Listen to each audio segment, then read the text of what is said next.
Welcome back to my channel. Don't forget to subscribe and grab your popcorn. Let's begin.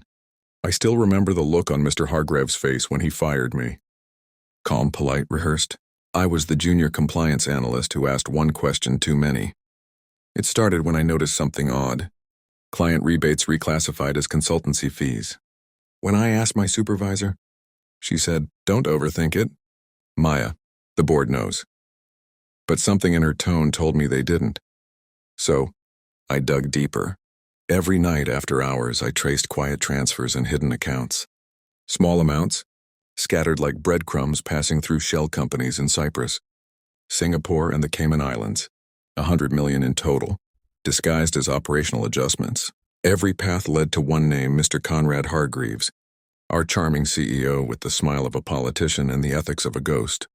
I thought if I quietly reported it, the system would fix it. I was wrong. The next morning, I was summoned to HR. 3 faces waited blank. Nervous. Mr. Hargreaves sat at the end of the table, too calm. "Maya," he began, "your unsanctioned research disrupted workflow. The board has decided to let you go." He slid an envelope toward me. Termination letter. No explanation, no severance, just silence.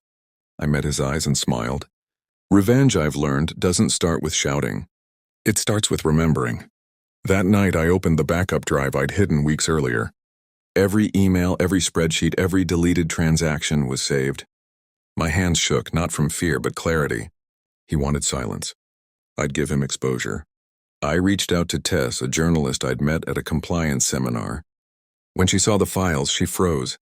"Maya," she whispered, "this isn't a mistake. It's a federal crime." We spent nights verifying every number. The evidence was airtight. Fraudulent transfers, disguised invoices, internal memos marked, "Do not escalate." On the 5th night, Tess looked at me and said, "Are you sure you want to do this?" I smiled. "He fired me for research. Let's show him what research can do." A week later, the headline hit every major outlet. CISO under fire for $10 million. Compliance fraud. Whistleblower exposes scheme. By noon, regulators were at the company gates. By evening, investors demanded answers. By morning, Mr. Hargreaves' face was plastered across the news. Pale, shaking, speechless. He called me disgruntled. He called the data false, but the emails spoke louder than his lies. The signatures were his. The numbers were real. By the end of the week, the board suspended him. A month later, he resigned. When Tess forwarded the article titled, "Whistleblower Honored for Integrity," I laughed. They called me brave. I wasn't brave. I was just tired of being silenced. I never went back to that office. I didn't need to. They say revenge is best served cold, but mine came wrapped in truth and precision. Mr. Hargreaves thought firing me ended the story.